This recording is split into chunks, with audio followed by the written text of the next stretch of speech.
हमारे spokes person Asim नखार साहब, इस्लामाबाद से मेरे भाई डॉक्टर साहब जो मजलिस इत्तेहाद मुस्लिमीन के उम्मीदवार हैं, रजौली के तमाम मजलिस के जिम्मेदारान, मौजूद हाज़रीन इकराम, बुजुर्गान मिल्लत, मेरे गयूर नौजवान साथियों, मैं आप तमाम का शुक्रगुजार हूँ कि आप लोग ने अपना कीमती वक्त निकालकर आज के इस मीटिंग में शिरकत की और आप लोगों का इस तरह से वालेहाना मोहब्बत का इजहार करना मुझे उम्मीद दिलाता है, हम तमाम मजलिस के जिम्मेदारों के हौसलों को बुलंद करता है और आपका ये बेनफ्स होकर यहाँ पर जमा होना इस बात का पैगाम देता है और साथ ही साथ आपने यहाँ पर आकर इस बात का पैगाम दे दिया कि आइंदा साल 2022 में जो उत्तर प्रदेश के विधानसभा के चुनाव होंगे, इंशाअल्लाह ताला रजौली से यहाँ से मजलिस का उम्मीदवार यकीनन विधायक बन के आपकी आवाज बनकर,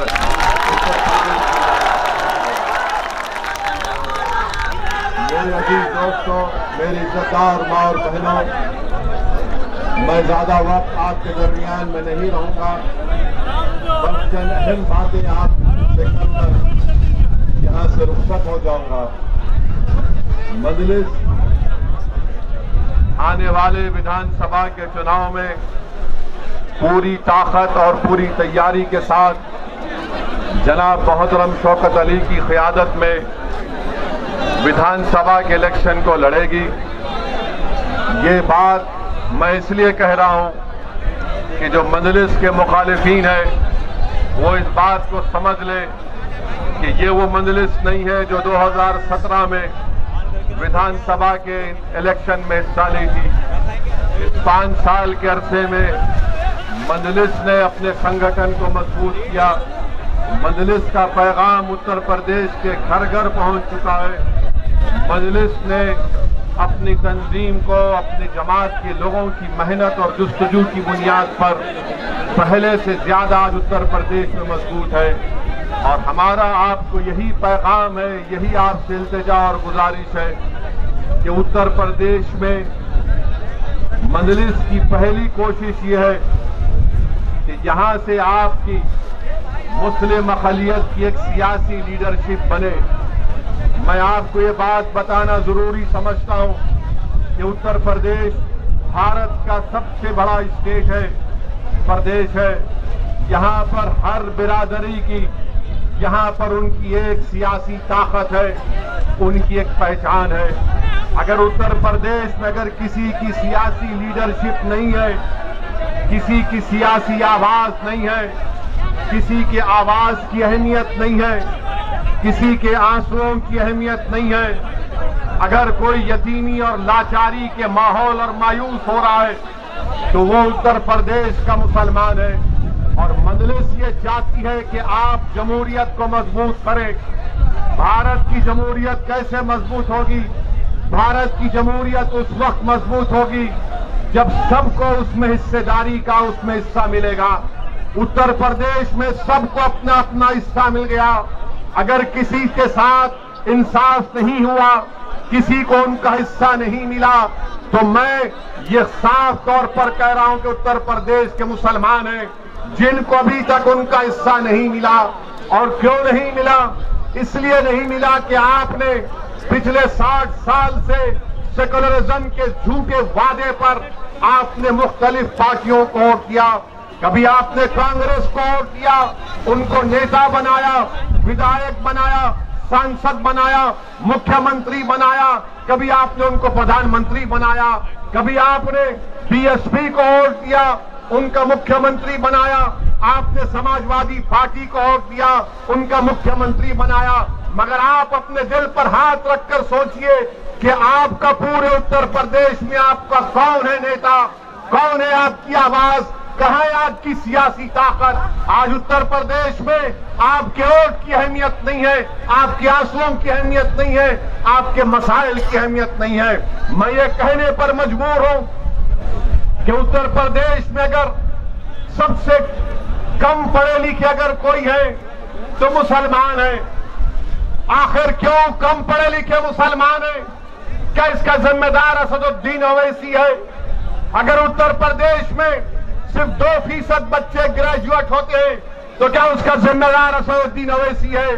उत्तर प्रदेश में मुसलमान आउट ऑफ स्कूल चिल्ड्रन है, जो स्कूल के बाहर है, जिनकी उम्र स्कूल में तालीम हासिल करने की है, वो 60% है।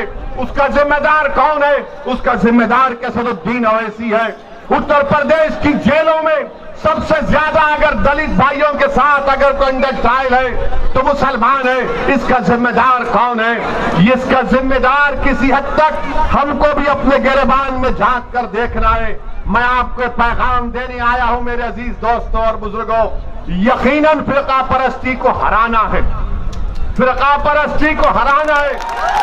मगर फिरका परस्ती को हराने का मतलब यह नहीं है कि आप खुद हार जाएंगे। फिरका परस्ती को हराने का मतलब यह कि आप जीतेंगे, तभी जाकर बीजेपी को शिकस्त होगी। अगर रुदौली से मंजलिस का उम्मीदवार एमएलए विधायक बनेगा तो यकीनन बीजेपी को यहां पर हम शिकस्त दे पाएंगे। मेरे अजीज दोस्तों और बुजुर्गों, रुदौली में मैं यहां पर खड़े होकर दिल की अमीर गहराइयों से, हमारे इश्तियाक अहमद साहब एक एमएलए हुआ करते थे, भट्टी समाज से उनका ताल्लुक था, मैं उनको खराजी अकीदत पेश करता हूं। आप बताइए, कोई नाम नहीं लेता इश्तियाक साहब का, और फिर मंजलिस पर इल्जाम लगाया जाता है कि मंजलिस इत्तेहादुल मुस्लिमीन वोट काटने के लिए आती है। मेरे अजीज दोस्तों और बुजुर्गों, मंजलिस किसी को काटने को नहीं आती, मंजलिस जोड़ने को आती है, और मंजलिस ये काम करके रहेगी इंशाअल्लाह ताला। मेरे अजीज दोस्तों और बुजुर्गों, अभी हमको यहां के जिम्मेदारों ने बताया कि जो ओवर ब्रिज है रुदौली का,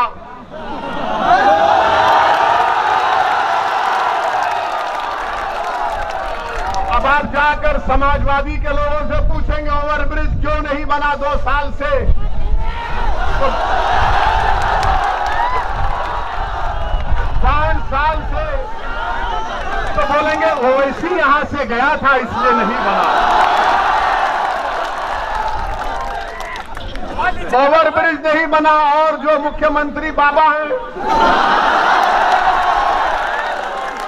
बाबा को भी पता नहीं है।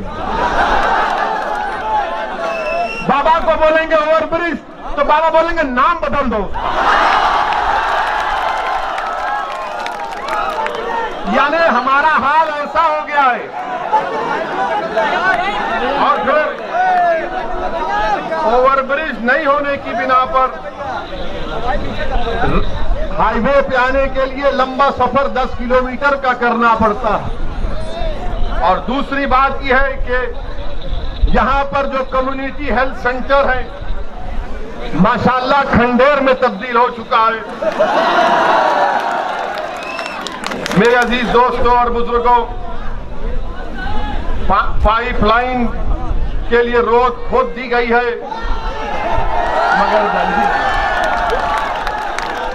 ये विकास हो रहा है बाबा के दौर में। बाबा के पास एक ही फार्मूला है, जाके बाबा को बोलिए सर वो नाम बदल दो, काम हो जाएगा। फिरोजाबाद में 50 बच्चे डेंगू से मर गए, 50 बच्चे। नाम बदल दो। क्या नाम बदलने से बच्चे मरना? मेरे अजीज दोस्तों और बुजुर्गों, फिर ये आपके रुदौली में मेरे पास रिकॉर्ड है, ये अखिलेश भी नहीं बोल सकते, ना कांग्रेस ना बसपा के लोग बोल सकते हैं। वो सिर्फ आपको बोलेंगे वोट डालो, वोट डालो, हमको वोट डालो, मगर हासिल क्या हुआ बताइए कि उत्तर प्रदेश में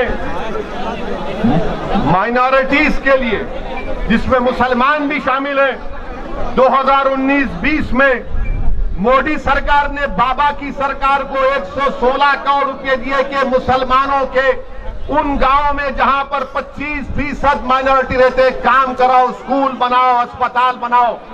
116 करोड़ दिए गए और जिसमें से बाबा की सरकार ने, महाराज ने सिर्फ 16 करोड़ खर्चा किए। और महाराज बोलते, मोदी बोलते सबका साथ, सबका विकास, सबका विश्वास। 116 करोड़ में सिर्फ 16 करोड़ खर्चा किए गए। दूसरी बात कि रुदौली तहसील में क्या कोई हायर सेकेंडरी स्कूल है? गवर्नमेंट का है, क्यों नहीं है? क्या हमको हमारे बच्चों को स्कूल में पढ़ाने का शौक नहीं है? क्या आप अपने बच्चों को तालीम दिलाना नहीं चाहते? क्या अपने बेटियों को पढ़ाना नहीं चाहते? तो लोग बोलेंगे नहीं, मुसलमान बच्ची को नहीं पढ़ाना चाहता। अरे दिमाग तेरा खराब है, हम पढ़ाना चाहते, काबिल बनाना चाहते, ताकतवर बनाना चाहते अपनी बेटियों को। इनको अफगानिस्तान के लड़कियों पर जुल्म की बड़ी फिक्र है, मगर रुदौली में बच्चियों के पढ़ने के लिए ये इनका दोगला दोहरा चेहरा है। और फिर आप देख लीजिए कि फिर उत्तर प्रदेश की बाबा की सरकार ने कहा कि कोविड आया तो मई में फैसला किया कि ऑनलाइन स्कूलों को स्कूल में तालीम दी जाएगी। आपको मालूम मेरे भाई, आपके रुदौली में कितने टीचर को कंप्यूटर इस्तेमाल करना आता?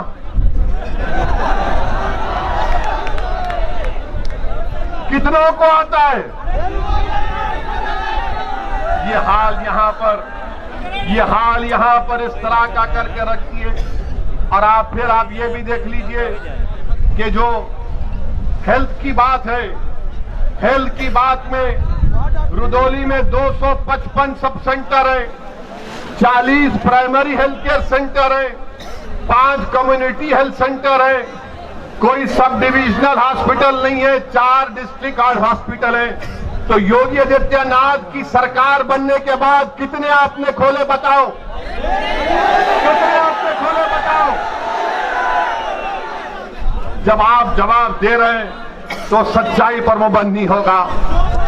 आपको मालूम कि रुदौली में यह जिला अयोध्या का है, यहां पर कितने बच्चे 5 साल की कम उम्र के, जब 5 साल के होते हैं तो स्टंटेड कितने होते हैं, कमजोर कितने होते हैं? 50%। बाबा से जाकर पूछिए, महाराज से, तो बोलेंगे ये फिरका परस्ती की बात कर रहा हो ऐसी।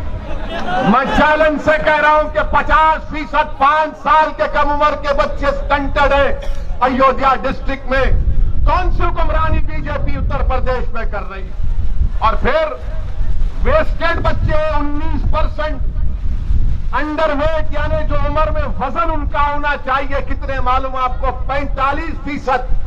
मैं जो कुछ कह रहा हूं, अगर मेरी बहन, मेरी मां मेरी बात को सुन रही है तो कहेगी कि हाँ ये बात सच है कि जिस बेटी को मैंने 9 महीने अपने पेट में रखकर पैदा किया, आज वो स्टंटेड भी है और उसका वेट भी कम है। मेरे अजीज दोस्तों और बुजुर्गों, वहीं पर यह सरजमीन, हम जब यहां पर आ रहे थे तो 2 दिन से हमारे माशाल्लाह मीडिया के बड़े बड़े लोग बोलना शुरू कर दिए कि ओवैसी अयोध्या को नहीं जा रहे हैं, ओवैसी अयोध्या का नाम नहीं लेते हैं। मैंने कहा भाई साहब, अयोध्या भी भारत में है, फैजाबाद भी भारत में है और ओवैसी भी भारत में है। अब फैजाबाद की तारीख इनको नहीं मालूम, जो शाम में 6 बजे टीवी पर बैठते हैं, 8 बजे बैठते हैं, 9 बजे बैठते हैं, ऐसा बैठकर भाषण देते हैं, खुतबा देते हैं और ऐसा देते हैं कि बस नरेंद्र मोदी उनको देखे तो कहे कि ये तो मेरा घर वाला। क्या कहा उन्होंने कि ओवैसी को अयोध्या नहीं जा रहे? मेरे भाई, अयोध्या भी जाएंगे, क्यों नहीं जाएंगे? हम जब कश्मीर गए तो अयोध्या नहीं जाएंगे। और फैजाबाद की तारीख, इनको नाम फैजाबाद से इतनी जलन क्यों है? नाम बदल दिया, पेट में दर्द क्यों होता है? फैजाबाद की जेल में क्या अशफाकुल्लाह को फांसी नहीं दी गई थी? क्या फैजाबाद की जेल में अशफाकुल्लाह को जब फांसी दी जा रही थी तो क्या अशफाकुल्लाह जब फांसी के फंदे पर जा रहा था तो उसकी जबान पर कुरान की आयतें थी?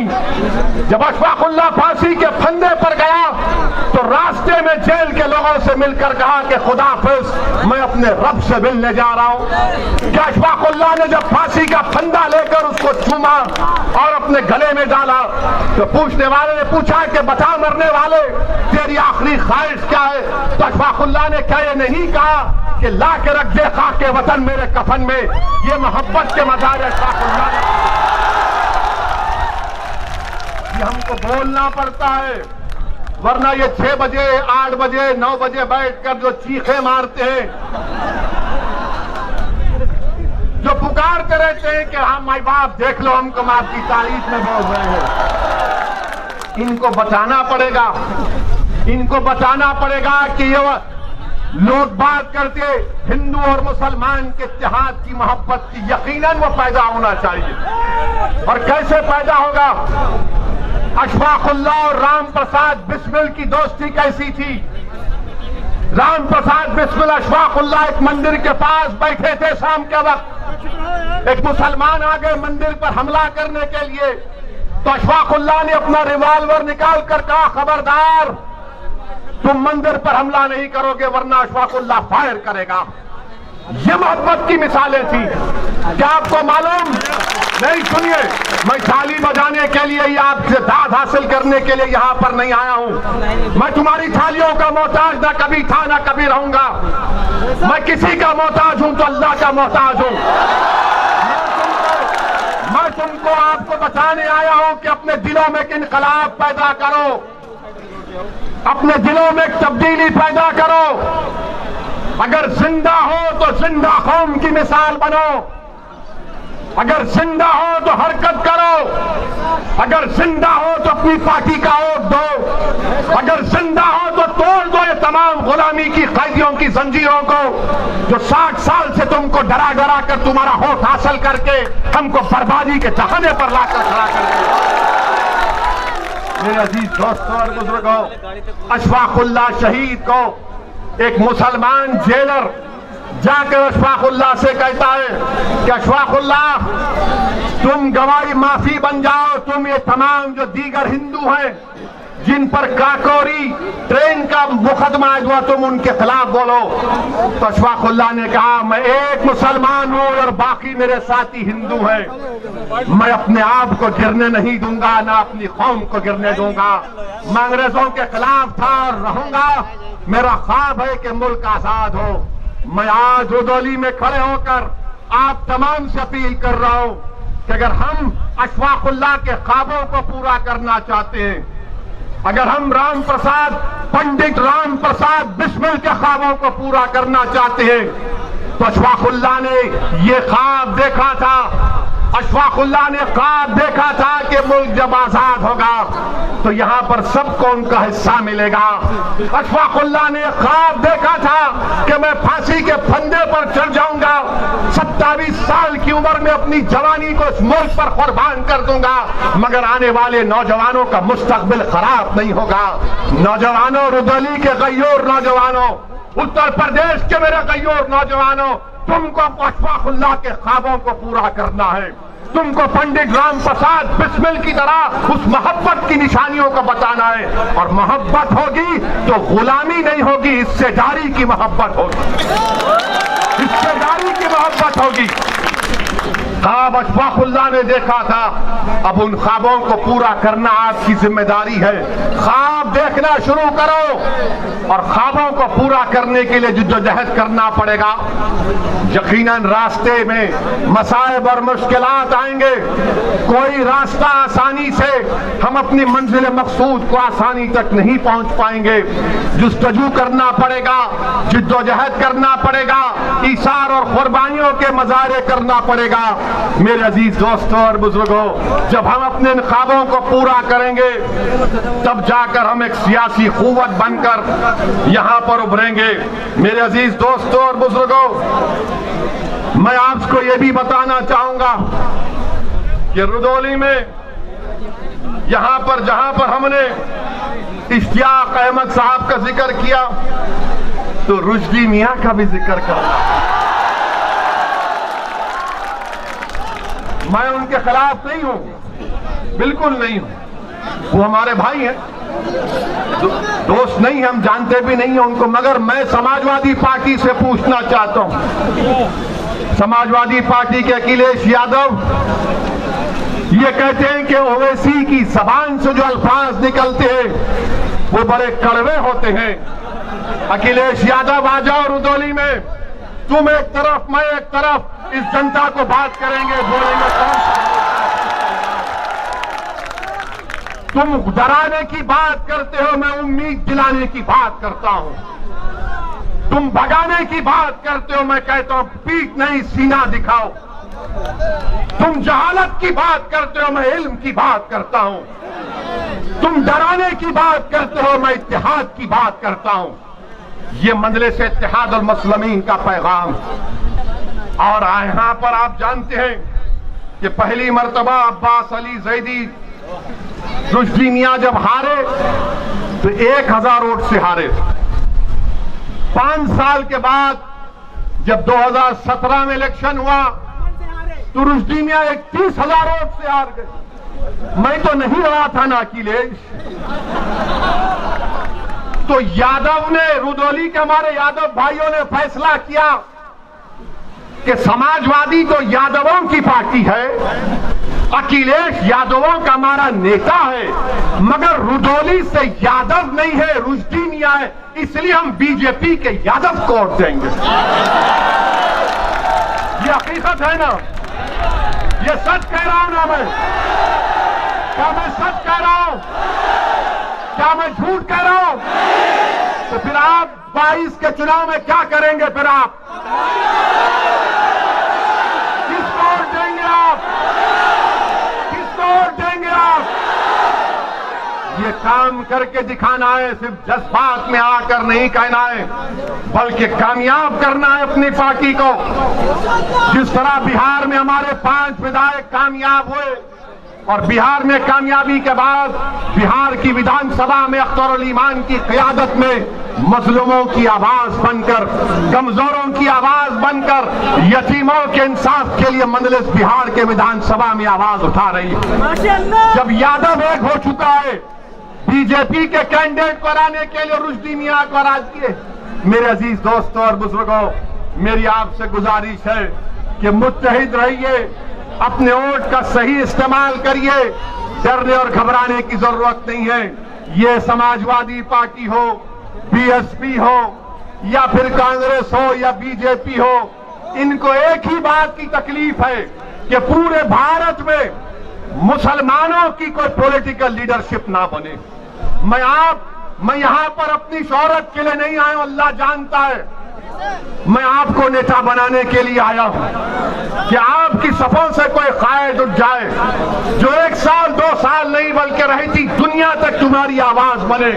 और उस वक्त होगा मेरे अजीज दोस्तों और बुजुर्गों, जब आप अपनी पार्टी को कामयाब करेंगे, अपनी दुआओं से, अपने वोट से और पार्टी के पाबंद डिसिप्लिन सिपाही बनकर आप मजलिस के हक में अपने वोट का इस्तेमाल करिए। डरने और घबराने की जरूरत नहीं है। मुझ पर इल्जाम लगते हैं, मुझे कोई फिक्र नहीं, बहुत से इल्जाम लगते हैं मुझ पर, मगर याद रखो जब तक अल्लाह असदुद्दीन ओवैसी को जिंदा रखेगा, इंशाअल्लाह ताला असदुद्दीन ओवैसी सच को और हक को बयान करता रहेगा।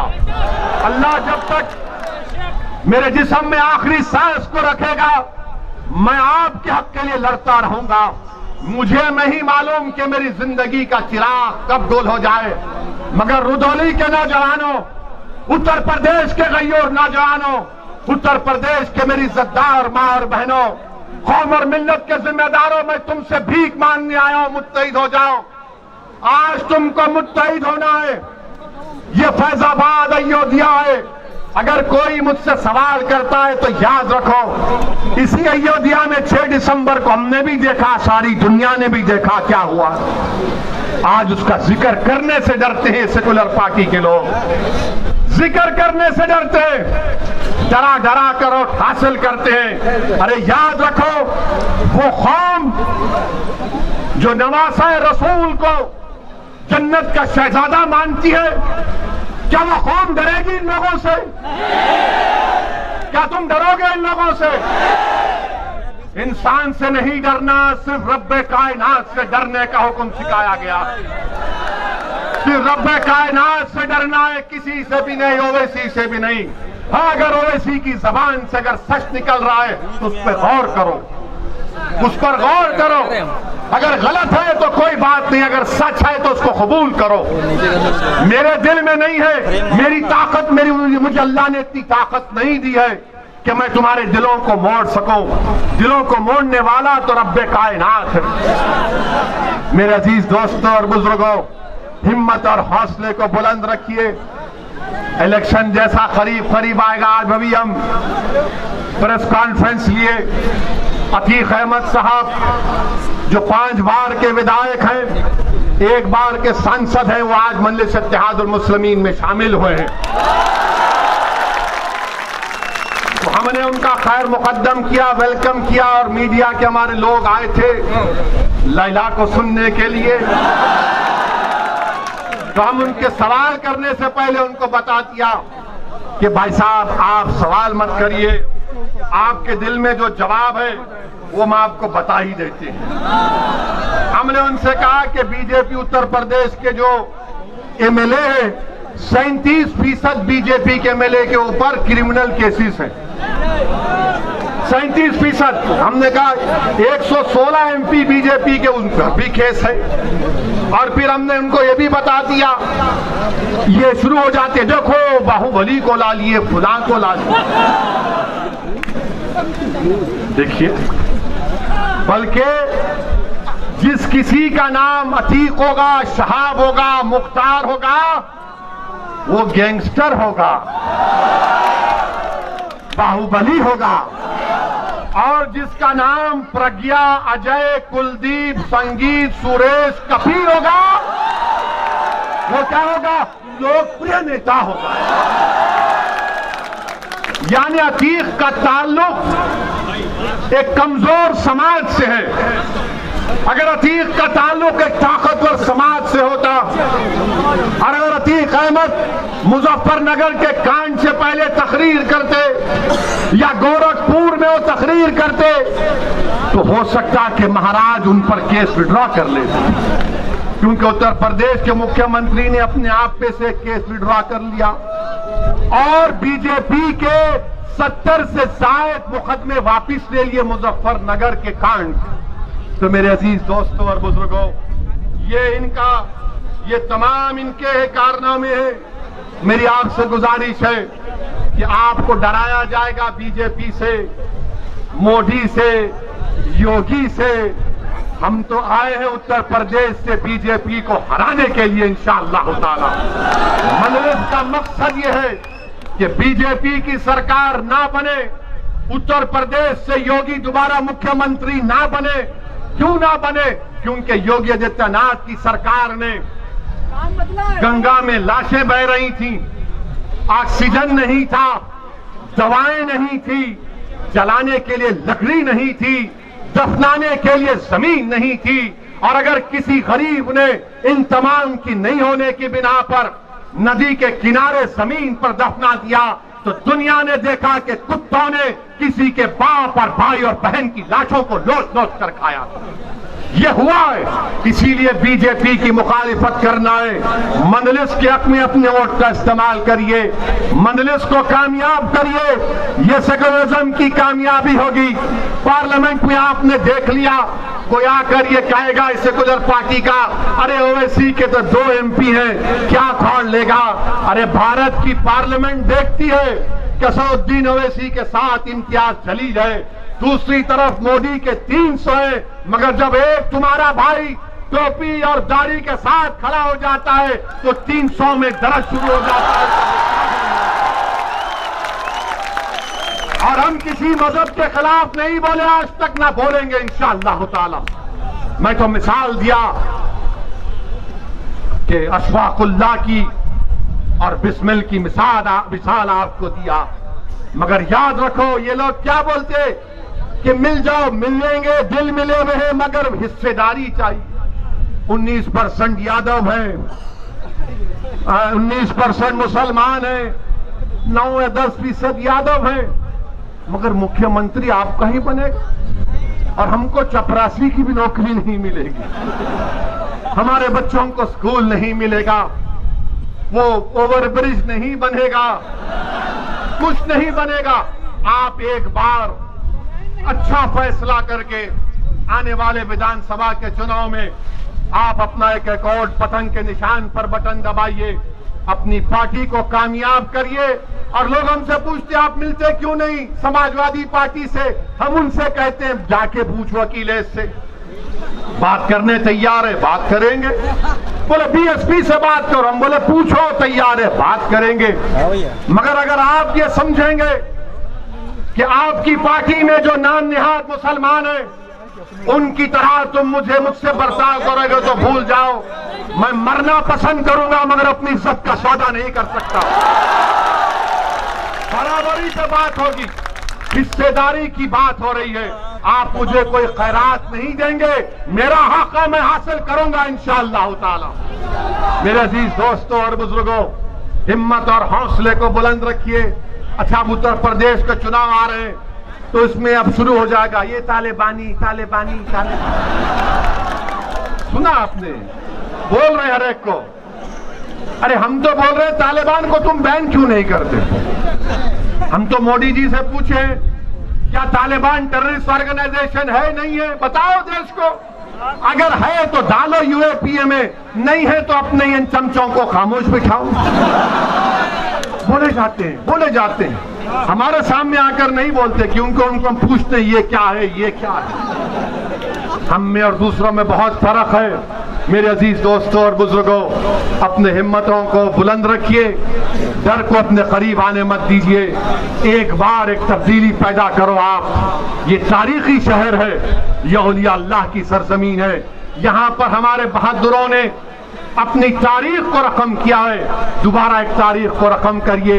मैं सलाम करता हूँ आप तमाम को, मैं शुक्रगुजार हूँ हमारी इज्जतदार माँ और बहनों का, बुजुर्गों का, कि आपने अपना कीमती वक्त निकालकर हमारी बात को सुना। मैं फिर से आऊंगा, ये आखिरी मर्तबा नहीं आया।